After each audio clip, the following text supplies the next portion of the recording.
So the G-1 Climax has come and gone in New Japan. Your winner, Tetsuya Naito. He now, for the moment, sits in line for the main event at the Tokyo Dome Thursday, January 4th, 2024, where where he would challenge Sonata or whomever the IWGP World Heavyweight Champion is between now and then. But what do we have with the stories going on aside from that? Well, let's boil them down bit by bit. Let's start with the IWGP World Heavyweight title scenario. And unfortunately, like I guessed on the last episode of the Mega Mets podcast, they're putting Evil well, as Sonata's next opponent, especially considering that Evil has stolen the IWGP World Heavyweight Championship, saying that he'll be a better champion. Newsflash, Evil, that's only in your own insecure fucking mind. And imagine what happens at Destruction on the 9th, on October 9th in Ryogoku, when you lose, Evil. You know what I see happening? You and the rest of the House of Torture getting the boot from Bullet Club. David Finlay has let you skate by this far, but short cheaters like you only succeed in the short term. Long term, you're not prospering. You're gonna fail at Destruction in Ryogoku in October, and that'll be the straw that breaks the Rebel's back. He'll kick you out, or at least I hope he gets rid of you.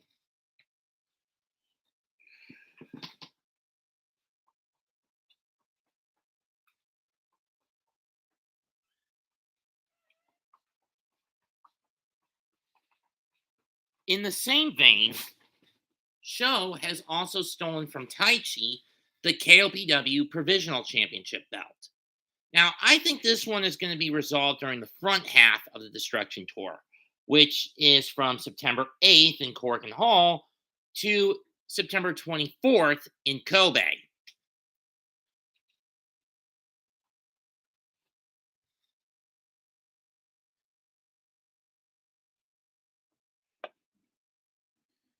But it'll be somewhere in between that timeline when Sho chooses to cash in his KOPW title match.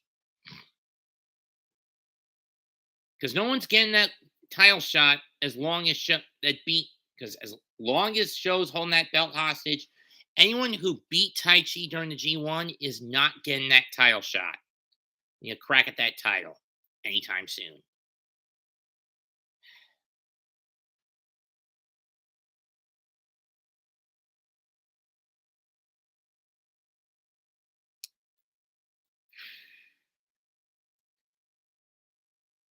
We also have a few, and to hold LIJ over, they're pitting them against the United Empire again. For one reason or another, it'll be Shingo against Okan when there's really nothing at stake other than basically two guys doing a dick measuring contest, if you ask me. Pardon my mouth. But you get the point I'm trying to make here. Jeff Cobb will face Tetsuya Naito on the 9th of October as he challenges Naito for his title match, his position in the main event of Wrestle Kingdom. I don't have an issue with this.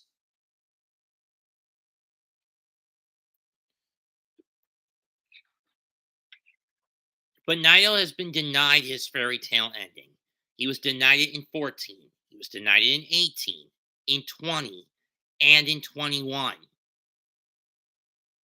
24, pull the trigger, no matter what.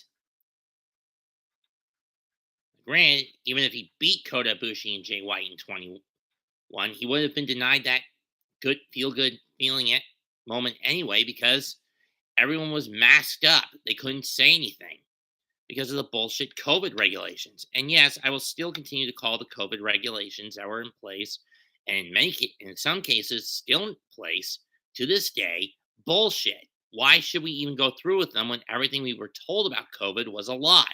But I'm getting off track. The big match here comes September the 24th in Kobe. Yota Tsuji challenging Will Ospreay for the IWGP US, UK Heavyweight Championship. Yeah, Will has basically ditched the IWGP US Heavyweight Championship for a custom belt of his own, the IWGP UK Heavyweight Championship.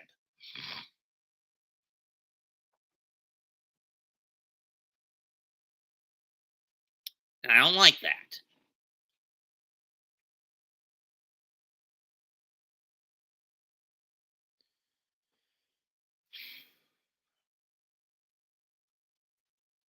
And while it would be funny to see Will lose that title after going through all the trouble of rechristening the US title, I don't think I still don't believe Suji's ready for gold just yet. We're also continuing the feud between Shota Umino and Ren Narita. I don't know why, but since these two are constantly butting heads, who knows how things will pan out. Maybe bring the Blackpool Combat Club in for another spell. They'll to back up Shooter when he goes up against Ren and Strong Style. But who knows? As far as Bullet Club against GOD, it seems that we're going to get the rematch between Tama and Finley. Tama Tonga and David Finley. While ELP may go after Kenta. Whether or not this will be for the Defy World title is up in the air. In terms of New Japan Strong, it looks like we're setting up Hanare challenging Eddie Kingston for the Strong Openweight Championship on October 28th in Las Vegas at Fighting Spirit Unleashed. Simple as that. Seeing as how both men attacked each other during the days of the semifinals and the final. No, in post-match beatdowns. In matches where neither were involved.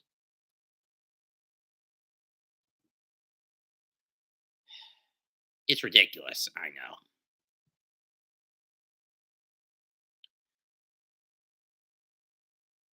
Kosei, as for the young lion crop, well, Yu Nakashima and Oscar Loibe are probably not going to do much. Oscar's actually heading home to Germany, which means Yudo is going to hold down the fort.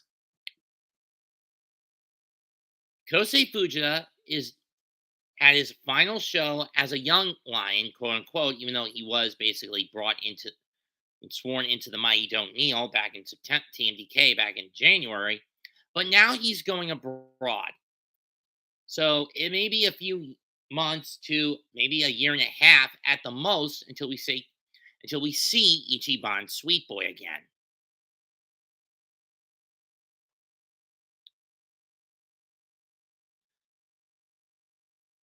But as for Team DK, they're going to have a bit on their plate in their own right over this next tour schedule. For Shane Haste and Mikey Nichols, they're at the front of the line for another IWGP Heavyweight Tag Title match against Bishamon. Zach, on the other hand, he's going to have to deal with a hulking behemoth of a young lion to face in Bolton Oleg. This was something I didn't know about the Hat Trick Challenge. Namely, if the young lion won all three of his matches within the 5-minute time limit, not only do they get around $1,700 in barbecue or yankaku, as it's known in Japan, or 200,000 yen, they also get a New Japan World Television title shot. Now, don't get me wrong, I don't expect Oleg to win the title, but it would be a feel-good moment that a young lion captures the gold when he's still in the Noge Dojo system and hasn't gone on excursion yet.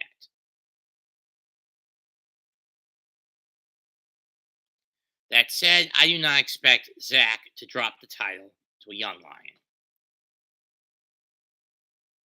Who do I expect him to drop it to? Probably Jeff Cobb, but that's not happening until Power Struggle at the latest. November the 4th or 5th in Osaka.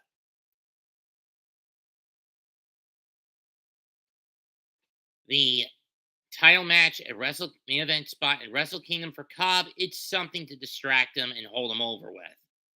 Hold over with him. I mean, yeah, I know they could do the contract match in Kobe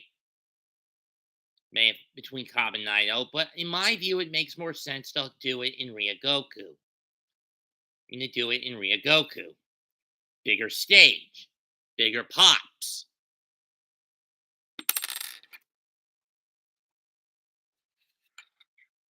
As for when Shane and Mikey get their tag title match, at the soonest, around my birthday in Hiroshima on the 16th of September. At the latest, they'll do it in Kobe on the 24th.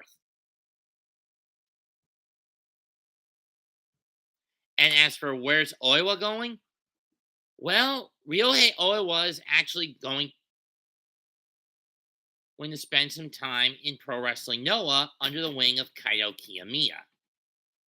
If that was the story they're trying to tell with Kyo to see how he does with a young lion, whatever.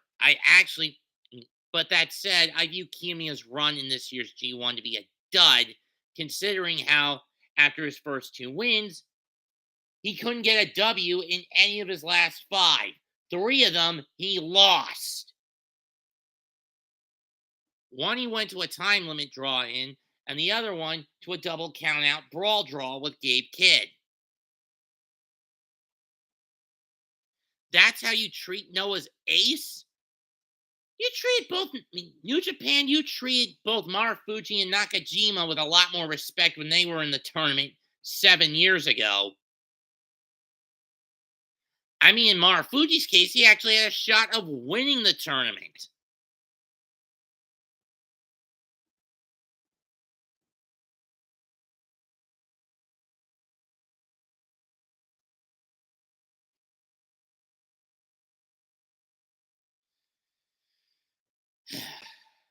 Disgusting. Then after the Power Struggle tour, and hopefully it's during the Power Struggle tour, we'll also have the Super Junior Tag League tournament. And then from there, we focus on the World Tag League. Or they'll just lump them together like they did last year due to certain COVID restrictions again.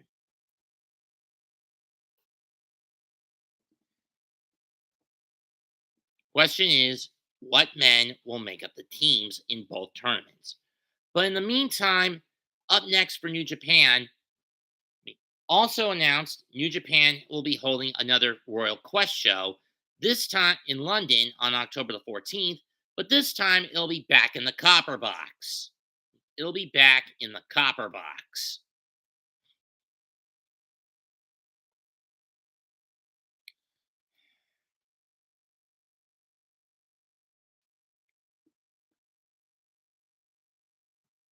And as for what's coming up for New Japan, well, the All Star Junior Festival USA taking place in the 2300 this Saturday in Philadelphia.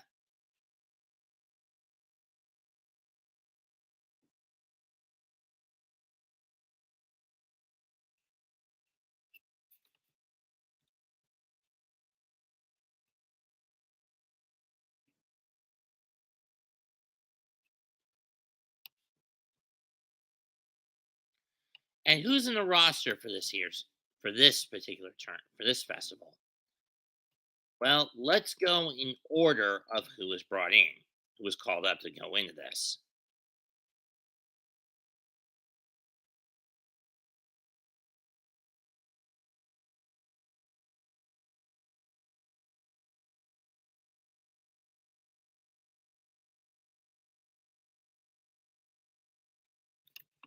Dragon Kid from Dragon Gate, Doki, Speedball Mike Bailey from Impact, from Dragon Gate, Shun Skywalker, El Desperado, Nick Wayne of AEW, Rocky Romero, Junior Heavyweight Champ Hiromu Takahashi, BOSJ 30 winner Master Wato, TCW World Champion Blake Christian, IWGP Junior Tag Champion Clark Connors. I'm surprised Maloney's not joining him. Yo, DDT's Mao, GCW Tag Champ Jordan Oliver, along with his buddy Nick Wayne, Robbie Eagles, Hanamaru, TJP, freelancer Lowrider, Mexican Independent, Impact Wrestling's Ace Austin, Rich Swan, AEW's Matt Sydal, CMLL Sobrano Jr., Kevin Knight, Impact's Chris Bay, Ryusuke Taguchi, the DKC, CMLL's Fugaz, Francesco Akira, Jack Cartwheel, Starboy Charlie, both of whom are freelancers, ROH's Cheeseburger,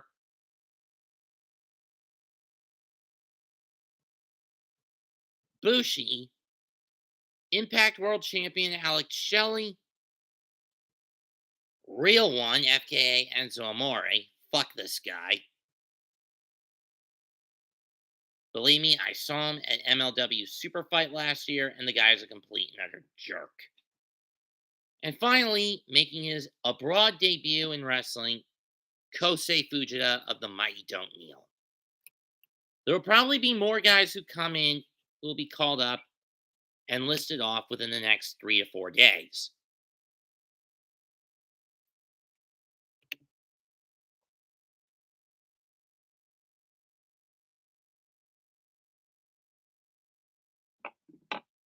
But I'm going to be blunt with Taguchi. Gooch, you land yourself in hot water with what you pulled at the Japanese Junior Festival. Do not do something like that at this one. American fans are a lot more sensitive to that stuff than Japanese ones.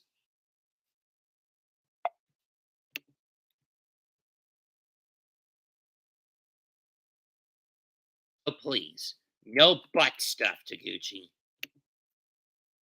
That's all I'm asking from you, you son of a bitch.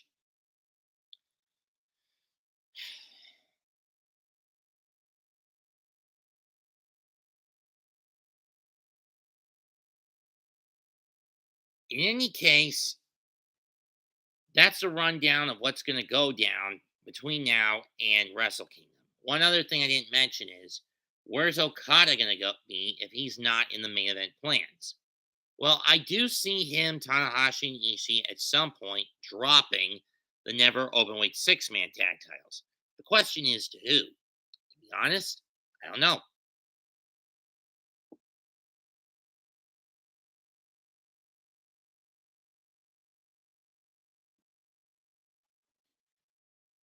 As for how things will pan. Now, for Okada himself, I think that later in the year he'll be distracted by a dragon encroaching into the den, as in the American Dragon, Bryan Danielson. Okada will be hell bent for a rematch, and we're probably going to get that at Wrestle Kingdom. I mean, it's one reason, aside from Okada being 1/3 of a tag champion team trio, though, the whole chip on his shoulder from Danielson beating him makes sense as to why Okada is not in the main event scene for Wrestle Kingdom this year. That and the fans were getting kind of bored of him being in the. We're getting kind of bored with him. As good of a wrestler as Okada is, there's one quality that Tanahashi possesses that more often he lacks: long-term charisma.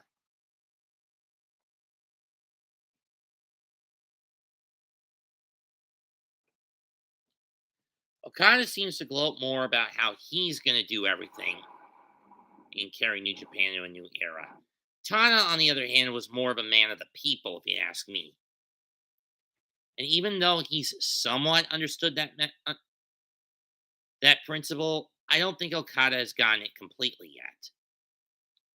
That said, I've got nothing else left to say about what's going to go down for New Japan in the coming months between now and Wrestle Kingdom 18. Will any of these prophecies come? It's quite obvious these are planned in the works. But what prophecies, what changes will happen between now and then? Who knows? I don't. Leave a comment, smash a like, and sub to the channel. This is Mets2128 signing out. Bid you adieu, goodbye, and good night. Bang.